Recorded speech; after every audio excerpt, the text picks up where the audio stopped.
दोस्तों नमस्कार, मैं हूं शैलेंद्र सिंह और आप देख रहे हैं हमारा यूट्यूब चैनल शब्द शैलेंद्र सिंह।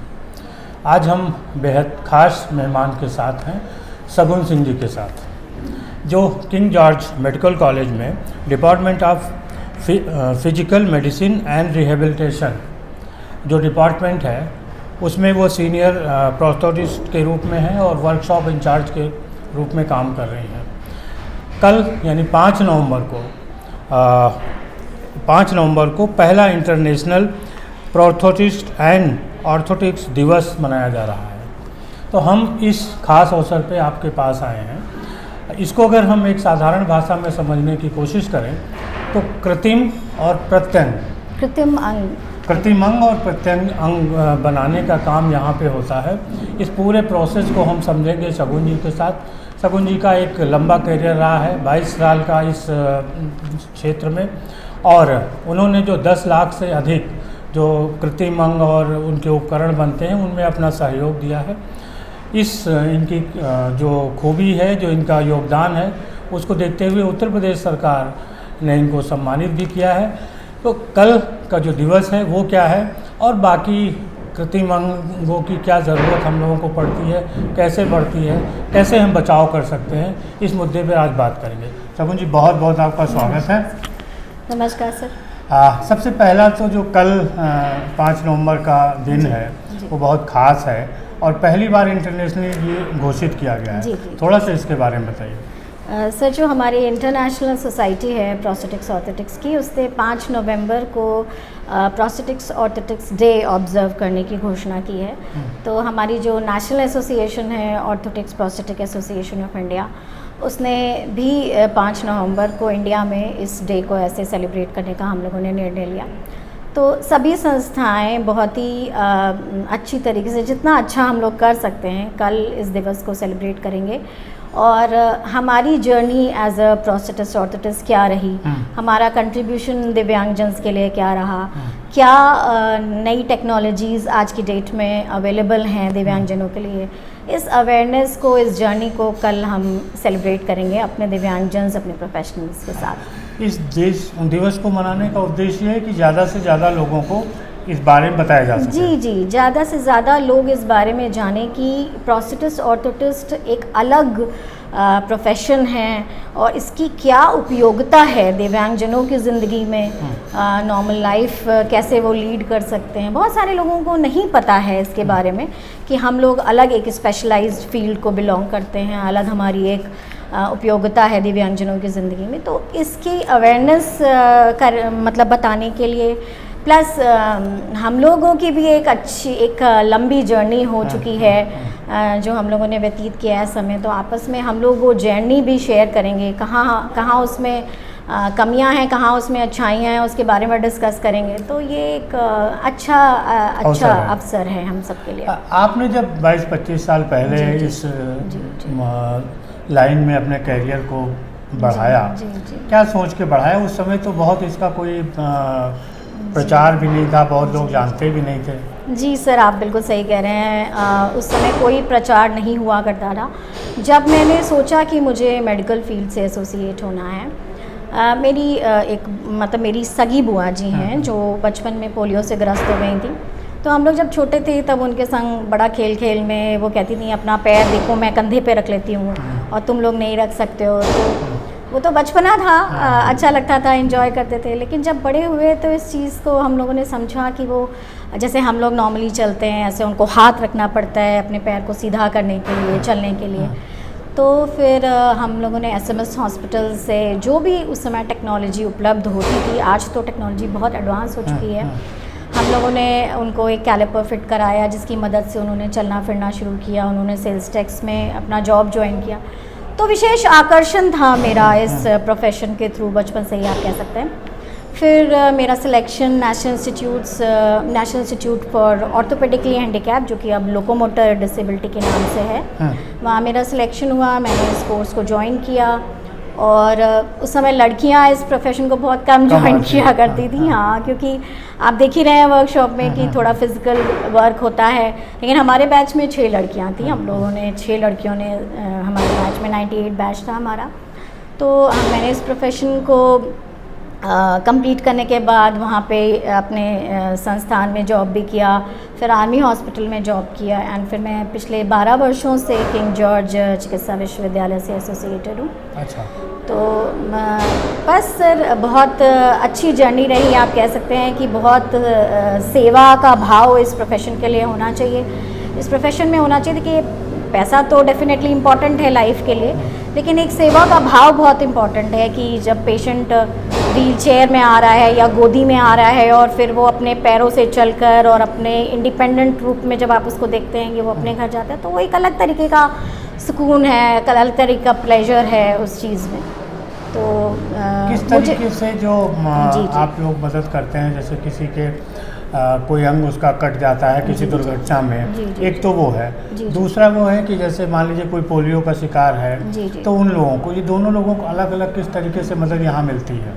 सर यहाँ पे पेशेंट जब आता है तो हम लोग उसकी हर संभव मदद करते हैं। अगर वो यहाँ किंग जॉर्ज विश्वविद्यालय की मैं बात करूँ तो हम नो प्रॉफिट नो लॉस पे यहाँ पे एड्स अप्लायंसेस देते हैं, फ्री ऑफ कॉस्ट नहीं देते हैं। तो वो जब पेशेंट हमारे पास आता है तो अगर वो केपेबल है, पेइंग कैपेसिटी उसकी है, तो हम उसके थ्रू उसकी मदद करते हैं। और अगर पेइंग कैपेसिटी नहीं है तो हमारे पास बहुत सारी स्वयंसेवी संस्थाएं हैं, लायंस क्लब है, रोटरी क्लब है, हरिओम सेवा केंद्र है, कबीर पीस मिशन है, तो इन संस्थाओं से हम मदद लेते हैं। अच्छा। और उन लोगों का, वो जब पेशेंट यहाँ आता है तो जो भी सूटेबल एड, या अगर उसके पैर नहीं है तो कृत्रिम अंग अगर लगाना है या सहायक उपकरण देना है, वो पूरा असेसमेंट हमारी पूरी टीम करती है। और फिर जब हम एक निर्णय पे पहुँचते हैं कि हमें ये चीज़ इसको दी जानी है, तो फिर उसके हिसाब से उसका नाप लिया जाता है। नाप लेके फिर हम उसको फिट करते हैं, ट्रायल करते हैं। एक चेकआउट क्लिनिक है हमारी, उसमें पूरी टीम उसको देखती है कि कहीं किसी पेशेंट को उस सहायक उपकरण से या कृत्रिम अंग से कोई परेशानी तो नहीं हो रही है चलने में।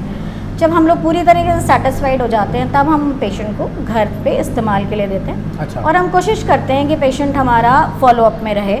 कृत्रिम अंग वाले भी 3 महीने 6 महीने के अंदर में आते रहें कि पैर ढीला तो नहीं हुआ है, कोई परेशानी, कोई नट बोल्ट, उनको ये सब समझा के भी हम भेजते हैं कि कहीं पब्लिक प्लेस पे आप रोज़ उसको चेक कीजिए, ये नहीं कि कहीं पब्लिक प्लेस पे आप अचानक से गए और गिर जाएं। तो ये सारी चीज़ों को हम उनको पूरी अच्छी तरीके से उनको पूरी ट्रेनिंग देते हैं। हाँ, पूरी ट्रेनिंग पूरी। पेशेंट बहुत डिप्रेशन में भी होता है, सर आता है कई बार, उसको एक्सीडेंट हो गया और पैर कट जाना एक बहुत ही मानसिक ट्रॉमा है, आप समझ ही सकते हैं। पेशेंट आता है तो हम उसे हर तरीके से कंफर्टेबल करने की कोशिश करते हैं। ये नहीं कि हमने उसको पैर दे दिया और उसने ले जाके रख दिया, वो चले या ना चले, ये हमारा कभी भी उद्देश्य नहीं रहता है। अच्छा। इसीलिए हम अपने सामने ही पेशेंट को ट्रेनिंग देते हैं, चलाते हैं पूरी तरीके से। उसको कहीं कोई दिक्कत तो नहीं हो रही है उस कृत्रिम अंग के संग, ये नहीं कि आर्टिफिशियल है तो कहीं पे लगेगा या कहीं पे चुभेगा। इस तरीके की सोच से बाहर निकल के उसको हम पूरा जो भी हमारा उद्देश्य है उसको, उसकी पूर्ति पे ध्यान देते हैं। आपने जब करियर शुरू किया था और आज इस कृत्रिम अंगों का जो विज्ञान है और जो उपकरण आए हैं, उनमें कितना बदलाव हुआ है? बहुत बदलाव आया है सर, बहुत ज़्यादा बदलाव आया है। हमारी इंडस्ट्री ने बहुत प्रोग्रेस की है।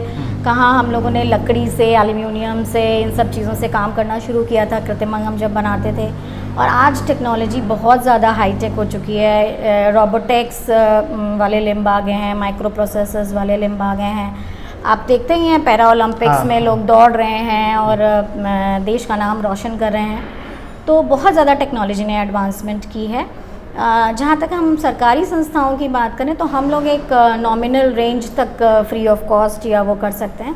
लेकिन अगर हमें कोई इस तरीके का पेशेंट लगता है जिसको कहीं से रिम्बर्समेंट हो सकता है और कहीं से सुविधा मिल सकती है, तो जितना भी हाईटेक टेक्नोलॉजी से हम उसको मदद कर सकते हैं।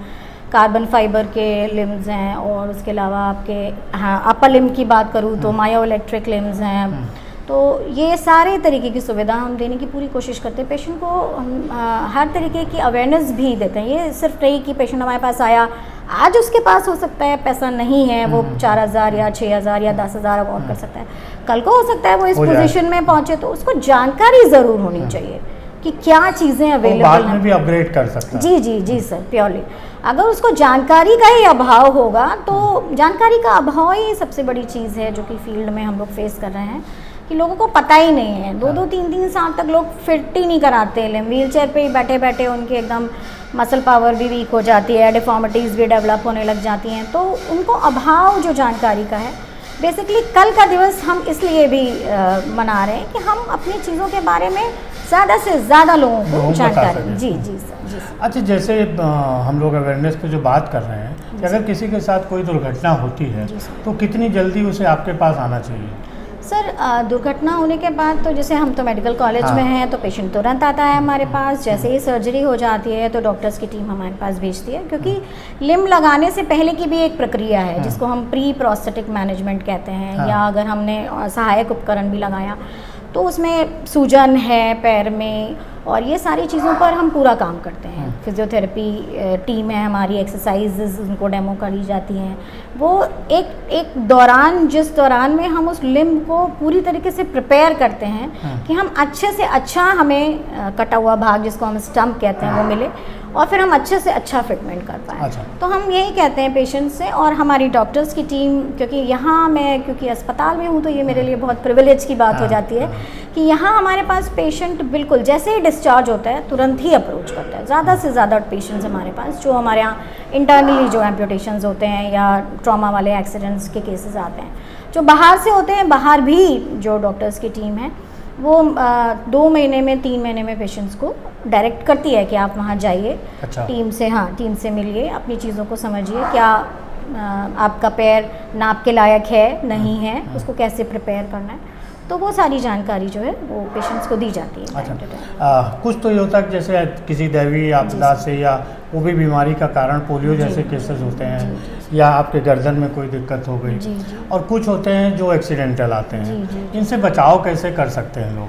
सर ये बहुत अच्छा प्रश्न किया आपने। मैं बहुत दुखी हो जाता है कभी कभी जब मैं ऐसे एकदम यंग बच्चों को आते देखती हूँ, क्या हो गया आपको, तो हम ईयरफोन लगा के रेलवे लाइन क्रॉस कर रहे थे, हम ट्रेन रुकी नहीं थी, उतरने की कोशिश कर रहे थे, या पतंग उड़ा रहे थे, देखा नहीं तार, हाँ तार में। तो ये तो कुछ तो भगवान ने दी होती है आपदा, आपके आ गई कोरोना जैसी आपदा, लेकिन कुछ ऐसी होती है जो आदमी खुद जानबूझकर, हाँ, और उससे बिल्कुल बचा जा सकता है। उन चीज़ों को हमें नहीं करना चाहिए। ये हर जगह आप देखें तो सरकार भी इसके लिए काफ़ी जागरूक है कि इस तरीके की, जैसे आप गाड़ी चला रहे हो तो मोबाइल का इस्तेमाल मत करिए। आप रेलवे लाइन तो बिल्कुल भी नहीं, कुछ कान में लगा के, या ट्रेन आ रही है तो वेट करिए।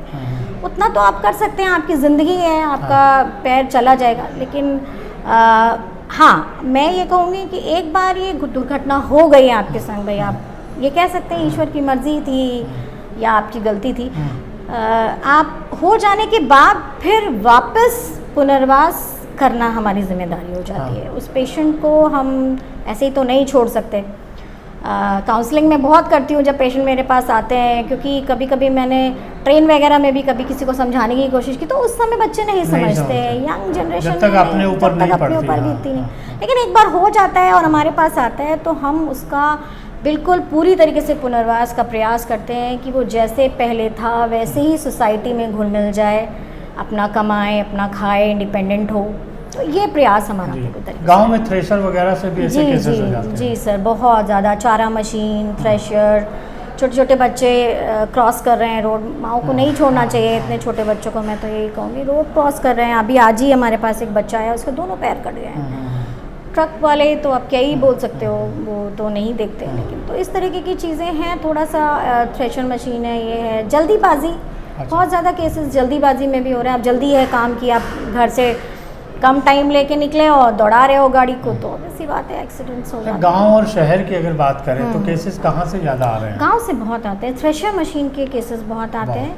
बिजली के तार से जो एक्सीडेंट्स हैं वो बहुत आते हैं हमारे पास। मेरे पास अच्छा खासा डेटा है इस चीज़ का। बहुत सारे ऐसे छोटे बच्चे आते हैं जिनका हाथ कट जाता है, और इसी वजह से कि वो पतंग उड़ा रहे थे या कुछ फंसा हुआ चीज़ निकालने की कोशिश कर रहे थे। 11,000 वोल्ट का वहाँ से तार पास हो रहा है, उन्हें नहीं इस बारे में जानकारी थी। तो थोड़ा सा ये भी चीज़ें, हाँ, थोड़ा सा एहतियात बरतने की ज़रूरत है। कितना टाइम लगता है इस पुनर्वास में जब आप कृत्रिम अंग लगा देते हैं? कितनी दिन में वो अपने को फिट और जो उसके रोज़मर्रा के काम है उसके लिए तैयार कर लेता है? सर ये देखिए, पूरी तरीके से ये पेशेंट के ऊपर डिपेंड करता है। पेशेंट कितना मेंटली साउंड है, पहले ये चीज़, फिर कितना फिजिकली साउंड है। फिर उसको अगर एक पैर कटा है तो उसका दूसरा पैर उतना स्ट्रांग होना चाहिए कि वो हम लगाएं और खड़े हो जाए और चलें नहीं। अगर हम फैब्रिकेशन की बात करें तो एक पेशेंट में हमें तैयार करने में लिम्फ को 1 हफ्ता अगर एक पेशेंट के लिए हम तैयार करने में लगता है। अच्छा। लेकिन उसके बाद मैंने बोला ना, जैसे कि हम पेशेंट को हाथ में नहीं दे देते हैं कि आप चाहो इसे लेकर, उसको चलाना है, पूरी तरीके से उसे इंडिपेंडेंट बनाना है। उसकी कोई भी प्रॉब्लम उसमें आ रही है, कहीं कट रहा है, कुछ छिल रहा है, और जो पहली बार पहनते हैं उनके संग समय ज़्यादा लगता है। एक बार पेशेंट पहन के चलने लगता है तो मैंने देखा है छोटे छोटे बच्चे हमारे यहाँ आते हैं, 1 दिन में पहन के दौड़ने लगते हैं। और मुझे लगता है बच्चे तो बहुत ही जल्दी अडेप्ट करते हैं बड़ों के। ये तो एक्सीडेंटल की बात थी। लेकिन जो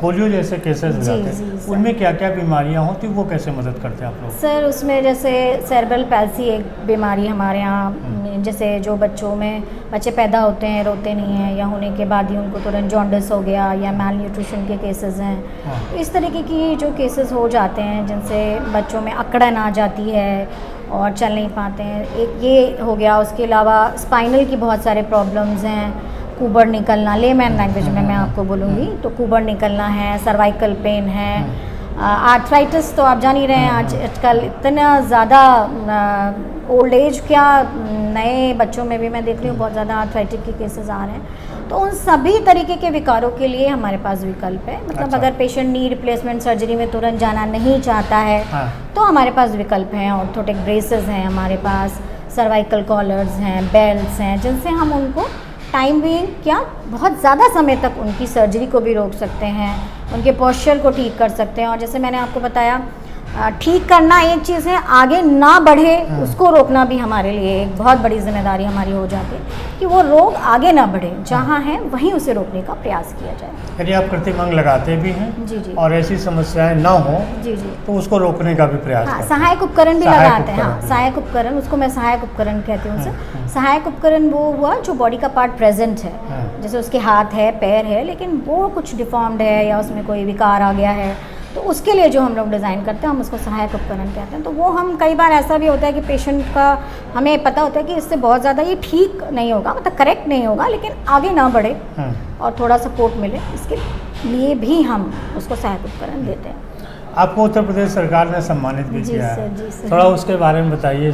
सम्मान से थोड़ा उत्साह बढ़ता है काम करने में। बिल्कुल सर, सम्मान से उत्साह बढ़ता है और आपकी जिम्मेदारियां भी बहुत बढ़ती हैं, क्योंकि आपको लगता है कि बहुत उम्मीदें हैं, सरकार को भी है, हमारी ऑर्गेनाइजेशन को भी है, और सबसे ज़्यादा दिव्यांगजन जो मेरे पास आते हैं उनको मुझसे बहुत उम्मीदें रहती हैं कि किसी तरीके से भी हमारी मदद हो। क्योंकि बहुत यहाँ पे सरकारी अस्पताल है सर, मैं देखती हूँ बहुत सारे ऐसे मरीज़ आते हैं जिनके पास शायद रजिस्ट्रेशन का भी कभी कभी पैसा नहीं होता है, तो हम लोग उनको सब तरीके की मदद करते हैं रजिस्ट्रेशन कराने तक, और उसके आगे भी जैसे मैंने बताया स्वयंसेवी संस्थाओं से अप्रोच करना, अलग अलग तरीके का प्रयास करना पड़ता है, अपने उस नटशेल से बाहर निकलना पड़ता है आपको। आप हर किसी को ये नहीं बोल सकते नहीं नहीं ये तो नहीं हो सकता, ये बोलना बहुत आसान होता है कि नहीं नहीं आपका काम नहीं हो सकता। काम कैसे हो सकता है उसके बारे में, यस सर, मेजर तो यही है कि काम कैसे हो सकता है, कैसे आप उसको बेनिफिट कर सकते हैं, तो वो हमारा प्रयास रहता है। मेरे पास बहुत अच्छी टीम है, एक बहुत ही मेरा साथ देने वाली हमेशा, बहुत अच्छी टीम है मेरे पास जो हमारे डॉक्टर्स की भी टीम है। बहुत हेल्दी रिलेशन में, हेल्दी डिस्कशन के संग हम पेशेंट के बेनिफिट के बारे में बात करते हैं, सब चीज़ें असाइड, एंड पेशेंट बेनिफिट सबसे प्राइम इम्पोर्टेंस। जी सर। तो इस तरीके से आप देखिए कि आप लोग जो है विकलांगजन जो हो भौतिक रूप से भी हो जाते हैं, कभी कुछ हाथ पैर कट गया या कोई ऐसी बीमारी हो गई, तो यहाँ उनके पुनर्वास का एक पूरा सिस्टम है, अंग लगाने से लेके और उनके उस काउंसलिंग तक। बहुत शुक्रिया। Thank you so much sir, thank you so much. सभी साथियों आपका भी बहुत शुक्रिया, आपने इतने लंबे समय तक देखा। कोई जानकारी हो, कोई समस्या हो, किसी का समाधान आप चाहते हो तो ज़रूर हमारे कमेंट बॉक्स में लिखिएगा।